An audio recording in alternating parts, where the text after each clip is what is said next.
Hi guys! So for today's video ay tara at samahan niyo po ako magluto nitong ating ginisang pechay with egg. Ayan. So itong ating ulam today at medyo dapat po ay talagang kumakain lagi tayo ng gulay, ng mga masustansyang gulay. Kaya ito yung aking niluto. Siyempre, nilahokan natin yan guys nitong ating, meron akong leftover na lechong kawali.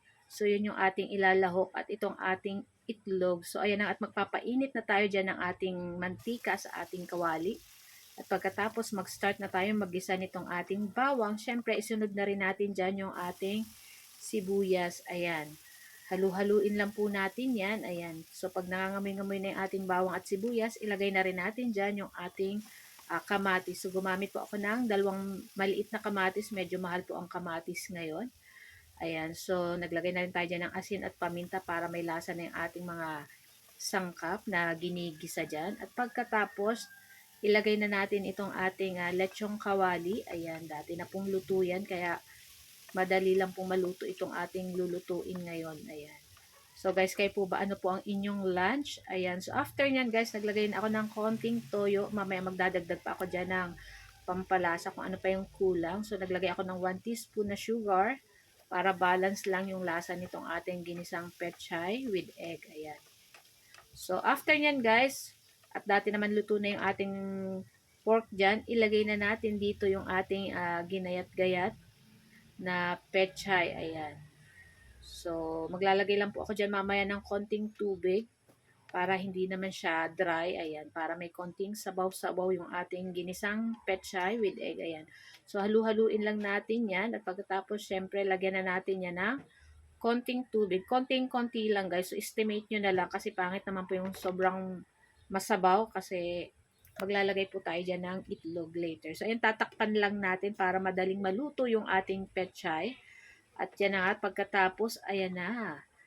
Madali lang maluto itong ating pechay. Ayan.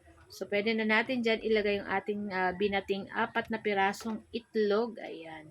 So, yung ating itlog na binating, nilagyan ko ng asin para may lasa pa din yung ating itlog dyan. So, tatakpan ko lang yan dyan, guys. Hintayin kong maluto yung ating itlog. Ayan. So, takpan na natin. At pagkatas ng ilang minuto ay ganyan na nga yan, guys. So, try nyo po yung ganitong luto sa ating pechay. Ayan. Talagang napakasarap po nito.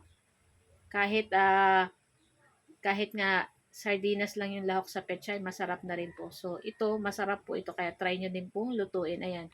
Kung wala po kayong lechong kawali, pwedeng konting-konting pork giniling. So, kung ano po yung nasa bahay yung available, ayan. Pwede po dito sa ating ginisang pechay. At lagyan nyo rin po ng itlog para talagang healthy yung ating ulam. Ayan. So guys, ito lang po ang aming video today. Sana po huwag niyong kalimutan mag-like, comment, at pa-share na rin po ng ating video. So guys, thank you for watching and see you next video again. Ciao, tara. Samahan niyo na po kaming kumain itong aming lunch. Itong ating napakasarap na ginisang pechay with egg. Ayan. So guys, happy lunchtime everyone at sa ating mga new followers. Ayan. Meron na po tayong 9,580 na followers. Ayan, maraming salamat po sa inyong lahat. Ayan. So, yun lang. Ito lang po ang aming video. So, guys, thank you for watching. Happy Friday, everyone.